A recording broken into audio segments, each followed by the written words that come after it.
Europska unija je družina demokratičnih evropskih držav. L'Unione Europea è una famiglia di paesi europei democratici che si sono impegnati a lavorare insieme.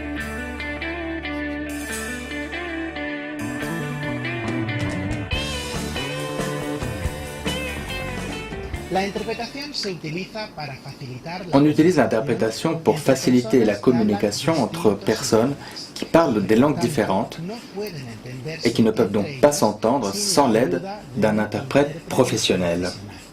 Pour l'interprétation simultanée, l'interprète, comme celui que vous voyez derrière moi dans la cabine, reçoit tout ce que je dis au micro à l'aide d'un casque. Il écoute donc en espagnol, il analyse le message dans sa tête, puis il le restitue en français pour que les personnes dans la salle qui ne comprennent pas ce que je dis en espagnol puissent écouter en français. En revanche, l'interprétation consécutive s'utilise plutôt dans des réunions plus petites. L'interprète ici ne traduit pas en même temps, mais il prend des notes de ce que dit l'orateur à la fin du discours de l'orateur, et quand l'interprète a terminé de tout noter, il pourra commencer à restituer le discours. Quand après l'apprentissage de l'interprétation consécutive, on est passé à l'apprentissage de la simultanée, après la première séance, je me suis dit, oh, c'est impossible, j'abandonne, c'est pas possible d'écouter, de parler en même temps, de comprendre, mais c'est faisable, c'est-à-dire qu'on pratique cette technique et finalement on l'intègre. J'aimais les langues et je voulais utiliser les langues comme finalité. Je voulais un milieu multilingue et l'interprétation était vraiment le métier qui m'offrait à la fois cet environnement multilingue, un nombre important de centres d'intérêt, un métier de communication. Il y a vraiment de tout dans l'interprétation. C'est très enrichissant parce que forcément on prépare les différentes réunions, donc on apprend des tas de choses en préparant.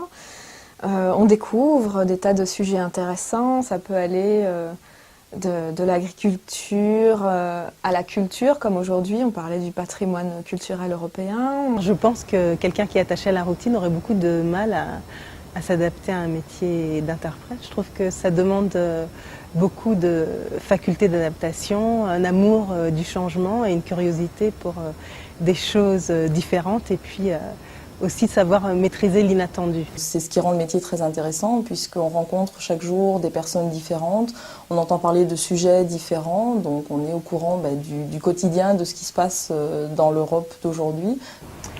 Autre avantage, justement les voyages, le fait de pouvoir se déplacer. On voyage beaucoup, oui. Et les voyages ne se font pas uniquement dans l'Union européenne, ils se font dans le monde entier. On se rend compte que les langues étrangères, c'est pas le quotidien de tout le monde et que peut-être justement pour ça, on a besoin d'interprètes. On est là pour rendre un service, pour permettre aux gens de communiquer entre eux dans la langue de leur choix et de faire en sorte justement qu'on ne nous remarque pas. En travaillant ici, on travaille en plus dans de très très bonnes conditions. C'est vraiment un métier très agréable à exercer, même s'il est stressant, même s'il est fatigant, même si parfois on se déplace beaucoup, mais malgré tout, je trouve que les retombées positives sont beaucoup plus importantes. Donc je garde mon enthousiasme. Un des gros avantages de travailler à la Cour en tant qu'interprète, c'est d'avoir le temps, d'avoir une connaissance approfondie des dossiers. Ici, à la Cour de justice européenne, on donne aux interprètes la possibilité de se préparer à chaque affaire, donc avec un temps de préparation prévu d'au moins une journée pour une affaire. Après quelques années d'expérience, on devient en quelque sorte, pas juriste, mais on devient spécialisé dans le domaine juridique. L'existence de 23 langues est un élément de la richesse de l'Union européenne, c'est un élément de sa diversité. Donc l'interprétation, c'est la condition nécessaire de fonctionnement de la juridiction communautaire. J'ai assisté à de nombreuses conférences où il y avait bien sûr des traductions et je reconnais que c'est remarquable le travail qu'ils font. Remarquable. C'est un plus, c'est une valeur ajoutée pour préserver, je dirais, toutes les finesses, toutes les subtilités, l'argumentation, voire la rhétorique, pourquoi pas. Il faut arriver à faire passer l'idée, il faut arriver à faire passer les nuances d'un raisonnement, et c'est ce qui fait toute la qualité d'une bonne interprétation. Il faut un diplôme d'interprète pour accéder à la profession. Le diplôme d'interprète s'obtient de différentes façons, soit de façon directe en 4 ou 5 ans, soit grâce à une formation de 3e cycle, un master en interprétation, que vous pouvez obtenir après avoir au préalable terminé une autre formation universitaire. À l'université, j'ai fait de la physique, des maths et de la physique. Et puis au moment d'entamer un 3e cycle, je me suis tourné vers une formation d'interprète. Ce que l'on a tendance à penser, c'est que l'interprète est un polyglotte qui maîtrise de nombreuses langues étrangères. Ce n'est pas ce que nous recherchons. Nous recherchons quelqu'un qui comprend de nombreuses langues étrangères, mais qui maîtrise particulièrement bien la langue maternelle.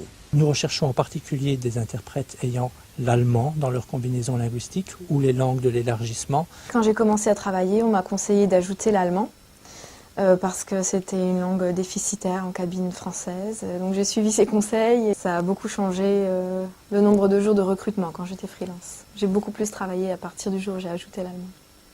Les interprètes qui travaillent pour les institutions européennes peuvent être soit interprètes indépendants, accrédités auprès des institutions européennes, soit être des interprètes permanents, des fonctionnaires. Au quotidien, dans leur travail, ça ne fait pas une énorme différence parce que les interprètes freelance et les interprètes permanents sont très régulièrement amenés à faire les mêmes réunions.